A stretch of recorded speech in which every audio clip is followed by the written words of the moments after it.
Okay, let's unpack this. Let's do it. Today, we are wading into, I think, maybe the most fundamental and certainly the oldest debate about the human condition. Oh, absolutely. The big one. The big one. What is the core nature of humanity? You strip away our iPhones, our legal codes, our art, all of our education. What's What's left? underneath it all? Exactly.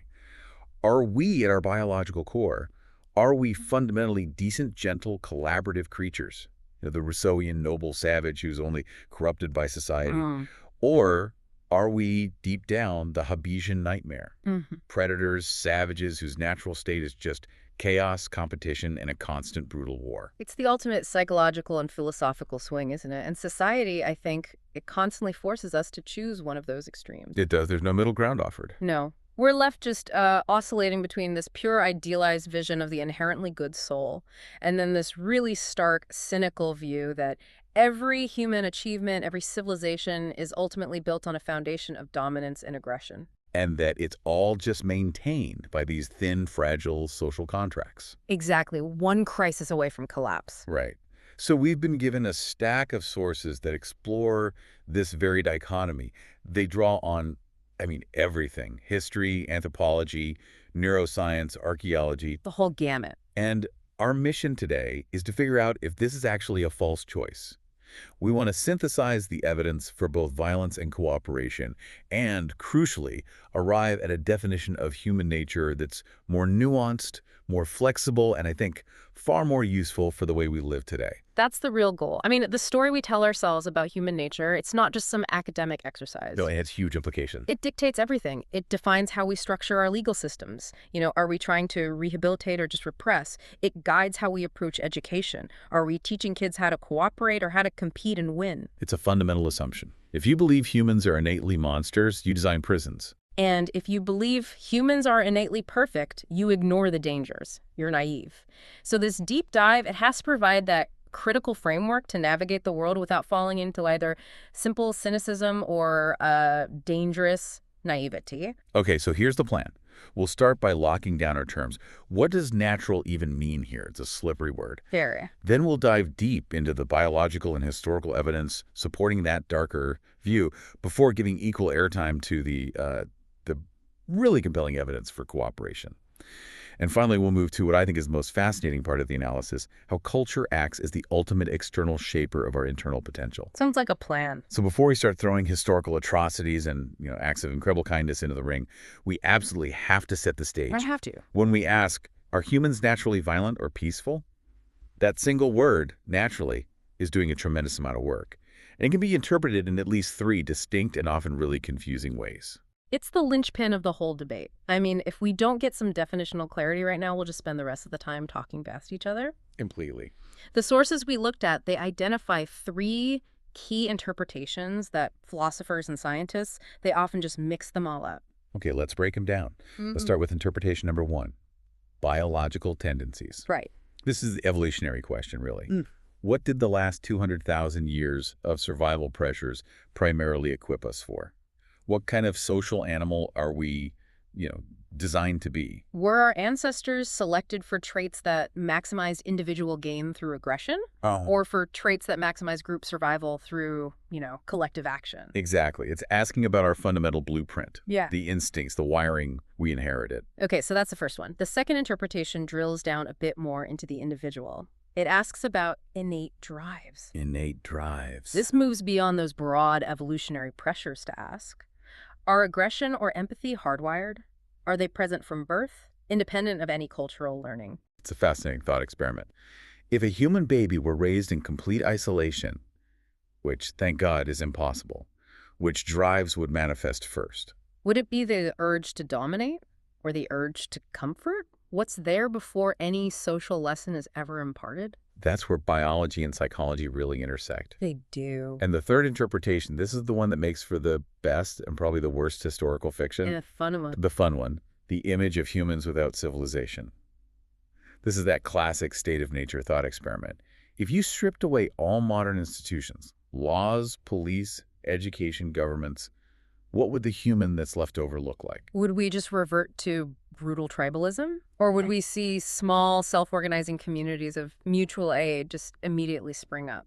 That third scenario is, I think, really appealing to novelists, but it often misleads us. It does, because human beings are fundamentally cultural and institutional beings. We don't really thrive outside of some kind of structure, Yeah. and this is the absolutely crucial nuance. This is the core analytical insight that changes the entire conversation. Okay. The word natural does not mean unchangeable. It does not mean inevitable. That feels like the necessary reset button for this whole discussion. Is. Because if natural means baked in and unavoidable, then we have no free will. We're just puppets. Right. But if it means a baseline tendency, then we have immense responsibility. Exactly. Think about human metabolism. It is perfectly natural for the human body to crave fat and sugar Right, survival food. because for 99% of our history, those things were incredibly rare and absolutely critical for survival. But that natural craving is not our destiny. Of course not. Through conscious choice, lifestyle, and our environment, like having easy access to vegetables, Yeah. we can override that craving. The tendency is still there, but the outcome is controlled. Okay, so let's apply that analogy to behavior. It might be natural to react aggressively when you feel threatened. A very natural reaction. But that doesn't mean we must lash out. It just No. means we have a potential for aggression that requires effort, cognitive control, cultural training to manage. Precisely. We have to distinguish between a potential and a fixed program. Our nature gives us the potentials, plural, A whole range of them. and culture, our environment, that provides the instruction manual and the incentives that activate certain potentials over others. The common mistake is confusing a tendency, something that requires less energy to do with a destiny, something that will happen no matter what. So the whole goal of this deep dive, it shifts from some simple philosophical verdict Yes. to something much more practical. It does. The true goal becomes, what range of possibilities does human nature include? What is the full spectrum of our behavioral toolbox? And then what specific social, educational, and institutional levers can we pull to make sure we cultivate our better side? We're analyzing potential and responsibility, not fate. Exactly. Okay, so with that framework in mind, let's start with the hard look, the evidence that supports that darker Hobbesian view. It forces us to acknowledge humanity's, tremendous capacity for darkness. If you just look at the historical record, it is saturated with violence. It's very difficult to dismiss. When you review history, the sheer scale and ingenuity of human brutality presents a really powerful argument for innate violence. It's not just that war happens. Girl. It's that conquest, systematic genocide, state-sanctioned slavery, elaborate methods of torture. These have been recurring features of organized societies for millennia. Many of our most celebrated ancient texts, from the Iliad to the sagas, they actively glorify violence and dominance. It's the pervasiveness of it that is so striking. I was reading one of the sources. It mentioned archaeological studies of prehistoric graves, particularly those dating to the transition from nomadic hunter-gatherer life to settled agriculture. A very volatile period. Right, and they often show extremely high percentages of trauma. Some analyses suggest that in these pre-state societies, death from violence was higher, maybe 10 to 20% of all male deaths, Yeah. than in most modern structured states today. That's a staggering figure. It is. And it suggests that even before the rise of kings and modern armies, intergroup conflict was a regular, maybe even a defining feature of life. And that data point is often cited by the pessimists. They ask, if humans are naturally peaceful, where did this impulse come from for early people to kill their neighbors at such high rates? And their answer is biology. Their answer is biology. They say we are descended from ancestors who had to compete fiercely in very dangerous environments. Aggression, when you could deploy it effectively, it secured access to critical resources. Water rights, hunting grounds. Defensible territory, all of it. And it dramatically enhanced your survival potential. So aggression is fundamentally wired into us as a strategy for resource acquisition and for defense. But how specific is that biological fuel? It's quite specific. We share a common ancestor with chimpanzees, a species that is notorious for lethal, planned intergroup violence. Right, chimp warfare. Exactly, chimp warfare over territory. Now, we are not chimpanzees, obviously, but we retained the neurological hardware that supports this kind of behavior. Look at the specific structures in the brain. The amygdala, for instance. The threat detector. It's the center for threat detection and emotional reaction, crucial for that instantaneous fight-or-flight response. When stress hormones like cortisol flood your system, the prefrontal cortex, the part of the brain responsible for impulse control and moral reasoning, is effectively taken offline. So the brakes are gone, The brakes are gone, and you're left operating on those older, more reactive systems. which provides a physical mechanism for that temporary breakdown of moral restraint. Exactly. And, what's more, genetic research has complicated this picture.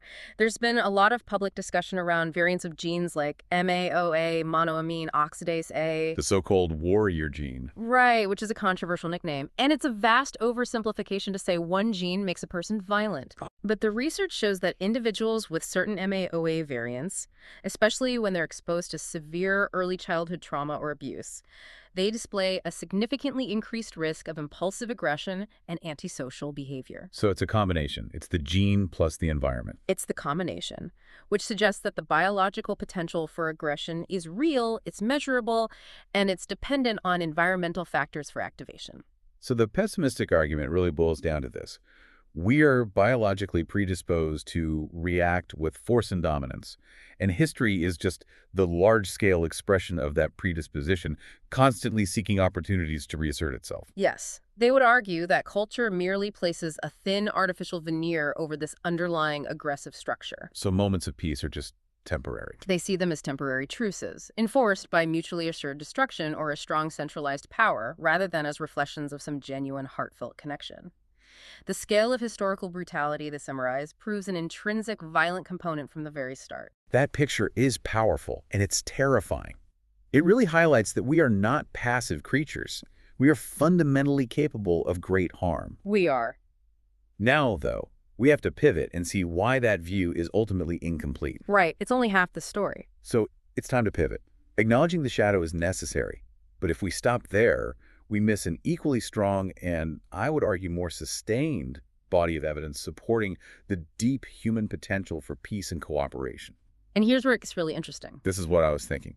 The very same evolutionary pressures that favored aggression in some contexts also mandated incredible social bonding for our species to survive at all. Human survival hinges on cooperation. We are, in biological terms, obligate social animals. We literally can't survive alone. It's not a choice. It's not a choice. If you look at our developmental timeline, human infants are born prematurely compared to other primates. They require years of intensive high-cost care. This necessity forces collaborative structures. This isn't some philosophical ideal. It's a non-negotiable biological reality. Can you give us some specific examples of how that complex cooperation became the engine of human progress? Yes. And not just some, friendly side effect? Sure. I mean, the ability to engage in what's called alloparenting, where members of the group, not just the biological parents, assist in raising the young, that is massive. Huge. It allows mothers to have more successful births closer together, which dramatically increases the survival rate of the entire group. It's group level advantage. Absolutely. And beyond just child rearing, think about specialized tasks. Large game hunting requires distributed cognition and coordinated team efforts. You can't do it alone. No way. Building shelter, processing challenging materials like flint, or just sharing accumulated knowledge. These are all functions of complex, non-kin-based cooperation. The group that collaborated effectively could outcompete the group that was consumed by internal strife, even if that second group was, individually more aggressive. So cooperation was an equally valid, if not superior, survival strategy to just lone aggression. But what about our inner life? Is there actual evidence for innate empathy or connection? Oh, there is abundant evidence showing that our system is highly tuned for connection. Researchers studying infant behavior have demonstrated that very young children, well before they've received significant cultural training, show spontaneous, non-rewarded helping behaviors. Like what? They'll try to hand a dropped object back to a stranger, or they'll exhibit real distress when they see another child crying. These are very strong indicators of innate empathy and distress at the suffering of others. That capacity for immediate, high-cost altruism, taking on a burden for the benefit of someone you're not even related to, that runs directly counter to a purely selfish competitive model of human nature. It does, and it requires really complex cognitive mechanisms. We possess an advanced network of what are called mirror neurons in the brain, and these allow us to simulate the actions, intentions, and emotions of others. This is the physiological basis of empathy. When you wince watching someone get hurt, your brain is, in a sense, experiencing a shadow of that pain. You're mirroring their experience. You're mirroring it. Furthermore, just think about everyday life. Most of our existence is governed by non-drama. That's a great way to put it. Queuing politely, driving courteously, performing small favors, and just operating on implicit trust. Violence is the statistical outlier that grabs the headlines, but sustained low-level cooperation is the invisible glue that sustains all of civilization. It's so easy to forget the immense daily effort that goes into not fighting. Precisely. And this leads us to this really interesting concept of human self-domestication. Self-domestication. Okay, what's that? The theory is that over the millennia, as humans began relying more and more heavily on these collaborative social structures, there was an evolutionary selection against high levels of reactive aggression. So being too aggressive became a disadvantage within the group. Exactly. Those who were excessively impulsive, overly dominant, or unable to control their aggression were likely less successful within a highly cooperative group structure. They might have been ostracized or killed. But they were selected out of the gene pool. Over time, yes. This self-domestication process is theorized to have led to measurable changes in our biology, including a reduction in reactive aggression and an increase in pro-sociality, a shift toward peaceful coexistence. So the optimist's core argument, then, is that our true nature is to connect and care. Yes. Violence is the aberration. It's a reaction to stress or fear or a corrupted cultural system, while every day, sustained cooperation is the foundational rule that allows us to exist at all. It's the story of interdependence. We didn't just survive by fighting, we survived by learning to trust, to share, and to manage our internal conflicts. Both the aggressive and the cooperative models capture something real, but they remain these isolated, partial pictures of what human beings actually are. Okay, so we've laid out the two extremes. Uh, And it's clear that neither the pure savage nor the pure angel fully encapsulates the data. Not at all. Both extremes fail because they capture only one half of the story. The reality, as our sources overwhelmingly suggest, is far more complex and significantly more flexible. That is the necessary, mature conclusion. Humans are not programmed for one thing. We are neither simply violent nor simply peaceful by nature. We are defined by a dual capacity, the ability to execute breathtaking acts of both altruism and cruelty. Let's define that duality clearly. Instead of a fixed program, we have this concept of the toolbox of tendencies. What is actually inside that toolbox? The toolbox is our total behavioral repertoire, defined by our genetic potential. It includes all the inherited cognitive and physical machinery. So all the tools we're born with. All the tools, and on the shadow side, we have tools like aggression, tribalism, rapid defense, anger, and the drive for dominance. These are highly effective for short-term survival when resources are scarce or danger is immediate. The emergency tools. The emergency tools. Then, on the light side, we have tools like empathy, compassion, reciprocal altruism, coordinated communication, and a strong drive for play and bonding. These are crucial for long-term group stability and flourishing. That toolbox analogy works really well because the tool exists regardless of whether you choose to use it. You can carry a hammer and only use it to build, but the potential to smash something is always there. Precisely. And the key variable here is that the use of these tools is highly context-dependent. Right. Which tool gets deployed depends heavily on stress levels, cultural norms, learned behavior patterns, and the stability of the surrounding institutions. Which has a huge philosophical implication. It does. Human nature is flexible. It can swing wildly, but it is not infinitely flexible. We can't suddenly behave outside the defined limits of the toolbox, but within those limits, we have enormous potential for variation. Let's delve a little deeper into the biological duality, because this isn't just a theory, it's rooted in our physical wiring. How can these two opposing systems exist simultaneously in our brains? They exist through a system of checks and balances. We talked about the primitive, reactive, aggressive systems centered in the limbic areas, the amygdala, and the hypothalamus. The old brain. The old brain. These are balanced by the relatively newer human structures, primarily the prefrontal cortex, or PFC. The CEO of the brain. That's a good way to put it. The PFC handles executive functions, long-term planning, moral reasoning, and most importantly, impulse control. It is literally the neurological system that allows us to override the immediate desire for revenge or aggression. So the strength of your PFC is a big deal. It's a huge deal. The strength and development of the PFC, which matures very late in human life, often determines how effectively we manage our violent potentials. So we have an immediate reaction from the limbic system and then a long-term override function from the PFC. What about the hormonal side of this duality? We hear a lot about oxytocin as the cuddle hormone, the ultimate bonding agent. Oxytocin is a perfect and very complicated example of this duality. It is absolutely essential for bonding, trust, and caregiving, but its function is often tribal. Tribal. What do you mean? It primarily promotes in-group cooperation.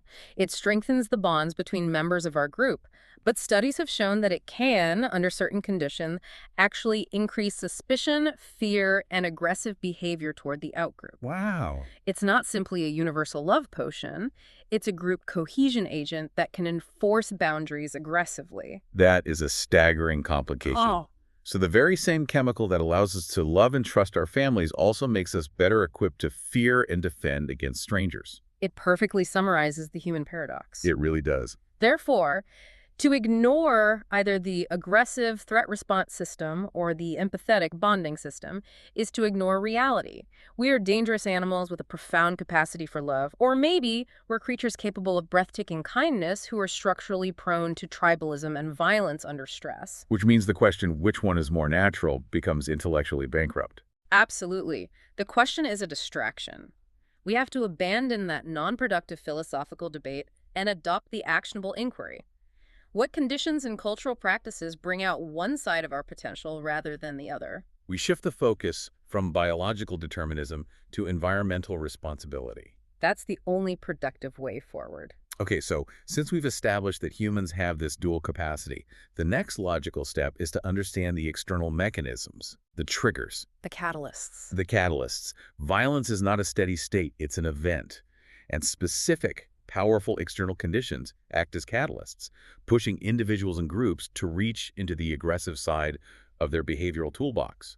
Understanding these catalysts is the path to prevention. If we can predict the conditions that activate our aggressive potentials, we can start to design our societies to prevent those conditions from arising. It's about designing a safe operating system for human nature. The sources we looked at point to a number of crucial pressures, starting with the most basic one. Condition 1, resource scarcity and insecurity. This is a direct echo of our deep evolutionary history. When critical survival essentials, clean water, a stable food supply, secure land, reliable income, are perceived as zero-sum. Meaning if I get more, you get less. Exactly. When that happens, competition immediately intensifies. Desperation is a massive driver of aggression. When global economic stability fractures or climate change puts pressure on agricultural lands, you see immediate rises in conflict. It's logical. Groups that have sufficient resources can afford to be generous. But groups facing existential threat cannot afford anything but ruthless self-preservation. Conflict often starts not from some deep ideological hatred, but from hunger and the fear of losing everything. And this scarcity feeds directly into condition 2, fear and threat. When groups feel profoundly insecure, suspicion, and aggression toward outsiders, the people they see as competitors for those scarce resources, it accelerates dramatically. Fear switches the system from collaboration mode to defense mode. It's an evolutionary hangover. If you see a rival group approaching the watering hole, your aggressive circuits fire instantly. And modern leaders can exploit this. Oh, absolutely. Propagandists exploit this constantly by manufacturing the perception of an external threat, even if one doesn't really exist. Once fear is mobilized, the boundaries between us and them become impenetrable, and violence against the outgroup is instantly rationalized as self-protection and group loyalty. And once that boundary is hardened, the next catalyst, which is maybe the most terrifying psychological one, kicks in. Condition 3, dehumanization. Can you detail how teaching people to see others as vermin or trash strips away our natural empathetic restraints? Dehumanization is the necessary psychological hack for systemic cruelty. Our empathetic mechanisms are powerful. They make harming another person profoundly difficult. It can cause real trauma for the aggressor. Yes, it often results in PTSD or moral injury in soldiers who engage in sustained combat. So to overcome this internal resistance, the victim has to be mentally removed from the category of human. You have to recategorize them. Exactly. When a target group is successfully labeled as a pollutant, a disease, or a subspecies, the perpetrator can execute violence not only without guilt, but often with a sense of moral virtue. They believe they are cleaning or protecting their society. This cultural maneuver transforms a psychological barrier into a moral imperative. It's chilling. It is. And once violence starts, it often sustains itself through condition 4, revenge cycles. Right. This creates a destructive feedback loop that can trap societies for generations, sometimes based on events that happened centuries ago. One group harms another. The harmed group feels morally compelled to retaliate. And that retaliation is viewed by the first group as a new, unprovoked offense. which requires counter-revenge. Anthropological studies of feuding societies show that retribution becomes the primary organizing principle. Violence is sustained not by malice, but by perceived justice and honor. The original crime fades, but the need for retribution remains perpetual. It's a self-perpetuating spiral that requires active, outside intervention to break. It does. And finally, you have the large-scale manipulation that organizes all these pressures. Condition 5. Authoritarianism and propaganda. Leaders who want to mobilize violence don't invent aggression. They just channel and amplify existing human tendencies. They give it a target. They give it a target and a justification. They manipulate powerful emotions, fear, pride, resentment, to provide both the narrative framework, the dehumanization, and the institutional permission to use the aggressive tools in the toolbox. Propaganda is the mechanism by which collective irrationality and fear are enforced from the top down. So the key takeaway here is actually profoundly encouraging. It is. Violence is natural only in the sense that humans are easily pushed into it under these specific, intense, and often manufactured pressures. Therefore, the proactive, hopeful implication is that we can manage our potential. If we dedicate our resources to fostering security, promoting economic equity, challenging dehumanizing language in all its forms, and building stable, accountable institutions, we actively reduce the pressure and keep the aggressive tools locked away. Okay, we've established that context matters enormously. Yeah. So now we shift our focus to the primary external mechanism that determines which potential dominates: culture. Right. Culture is not just art and music. It's the instruction manual for the human animal. It tells us which impulses to restrain and which behaviors to celebrate. Culture is where biology meets ethics. It's the environment in which our innate potentials are expressed. Our biology provides the raw clay, but culture provides the mold, the temperature, and the filing process that results in a hardened, specific form of behavior. Let's start with culture's power to amplify violence, the shadow side. Cultures can deliberately structure themselves to encourage and reward aggressive behaviors. I mean, think of historical examples like Spartan society, where male identity was entirely bound up in martial dominance, cruelty to their slaves, the helots, and absolute obedience to military hierarchy. So the culture is selected for those traits. That culture didn't invent aggression, but it glorified war. It made martial prowess the sole path to social status, and it provided specific structured outlets for violence. Conversely, in many cultures of honor, violence is not only tolerated but required to restore your reputation after a perceived slight. An insult has to be met with force. It has to be.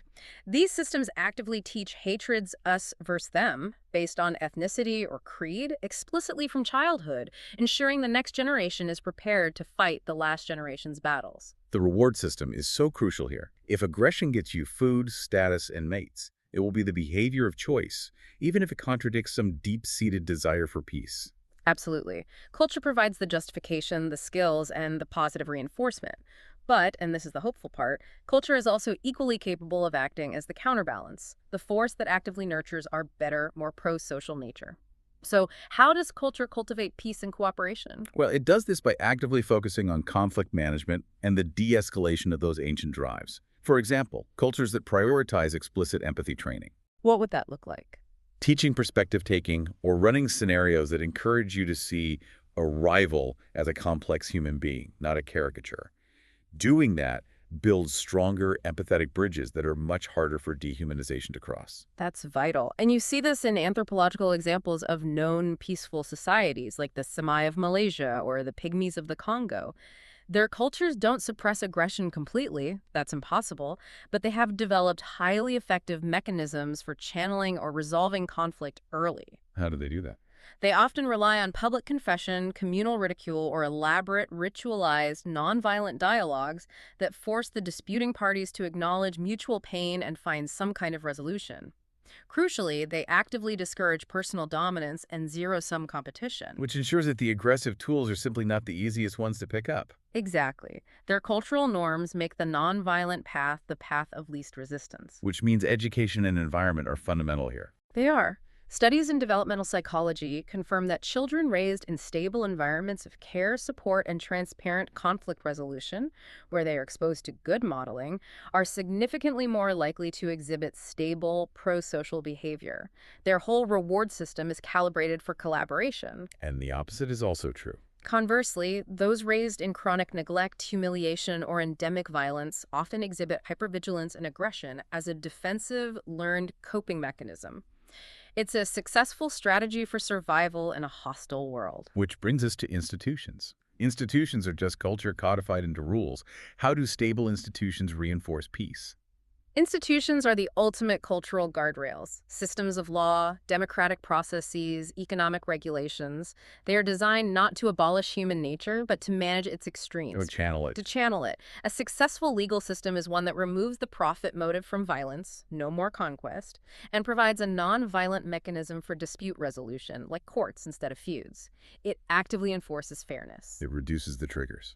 By establishing mechanisms like universal education, the rule of law, and social safety nets, institutions reduce those primal pressures of scarcity and fear, thereby reducing the triggers that push people toward their violent potential. So the cultural context ultimately determines the gravity of the situation.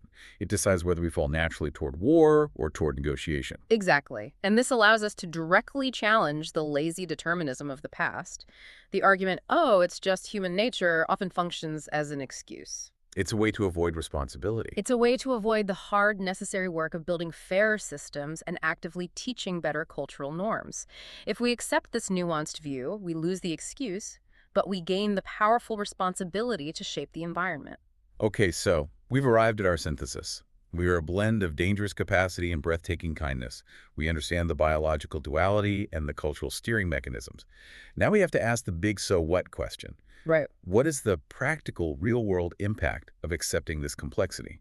The answer we embrace shapes how we design society and, critically, our view of ourselves. The foundation of our entire social contract rests on our assumptions about human trustworthiness and malleability. If we misjudge our own nature, the consequences are disastrous. It leads to the pitfalls of the extremes. Let's start with the danger of deep cynicism. Mhm. If we accept the premise that we are only violent monsters at our core, what happens? This leads to philosophical despair. If war, injustice, and cruelty are inevitable, just a cyclical expression of our intrinsic nature, then why invest high costs in diplomacy, justice reform, or international aid? Why bother? And that cynical acceptance can become a self-fulfilling prophecy. Of course, it justifies harsh, oppressive, zero-sum systems designed only to repress the supposed savage instincts, and those systems, ironically, often amplify the very violence they claim to control. And the opposite extreme, the danger of naive idealism. If we swing too far to the other side and insist we are purely peaceful beings, only corrupted by institutions, this leads to immense, dangerous naivety. We underestimate the genuine danger of our aggressive potential and the speed with which it can be activated under stress. We ignore critical warning signs in society, like the early signs of dehumanization, and we fail to put in place the protective structures necessary to contain aggression when external pressures hit. You're unprepared. You're completely unprepared. History is littered with examples of peaceful, trusting societies that were utterly unprepared when a cynical, aggressive neighboring group or an authoritarian movement decided to mobilize for dominance. So the nuanced view, the synthesis we have built today, is the wiser stance. It's the path of mature responsibility, acknowledging both the darkness and the light. It is the only stance that provides a constructive path forward, and it's built on 3 pillars. Okay. First, humility. We have to acknowledge and respect our capacity for danger. We are not angels. We know we possess the tools for cruelty and tribalism. We don't trust ourselves blindly, which is why ethics are necessary in the first place. We need guardrails because we know we can go off the rails. Exactly. Second, responsibility. We know that even with those aggressive potentials, we have the immense capacity to choose differently and to actively intervene in the conditions that cause violence. We are not prisoners of our history or our DNA. We have agency. We have agency. And third, design. Based on this knowledge, we must actively and continually design institutions, laws, and cultural narrative that are specifically engineered to limit cruelty, reduce the pressures of scarcity and fear, and simultaneously support and reward cooperation, fairness, and pro-social behavior. It is the simple, honest, and yet most complex answer. We are both. We are defined by a capacity for these extraordinary extremes. Our biology provides the potential, the toolbox for both fighting and connecting. Our cultures and our choices determine which of those potentials are cultivated into our daily habits and which ones remain latent. We have to live with the paradox, but living with the paradox means living with responsibility. That is a profound conclusion to sit with. For a learner tuning in today, I think the key takeaway is this. Human nature is not a prison sentence. It is a set of potentials. We have to reject the simplistic extremes because they're both dangerous in their respective ways. If we believe we are only violent, we create societies that expect and enforce the worst outcomes. If we believe we are only peaceful, we ignore the internal dangers and fail to protect the fragile structures of cooperation we've built. So the mature view requires us to hold two opposing truths at the same time. It does. We must believe we are dangerous enough to desperately need ethics, laws, and constant self-discipline, and we must believe we are good enough to create them, to follow them, and sometimes even surpass them in these extraordinary non-required acts of compassion, self-sacrifice, and human connection. Our potential for goodness is as vast as our capacity for harm. It is. And that leads us to the final provocative thought, the ultimate synthesis of all this material. The real question is not, are we violent or peaceful? That's solved. We are both. The question we must address every single day, through every policy decision and every personal interaction, is this. Well, Given that we can be both, what kind of world do we choose to build? What cultural environment do we cultivate that makes our better, more cooperative side the easiest, most rewarding, and most likely way to live out our shared human potential? That is the ultimate test of civilization.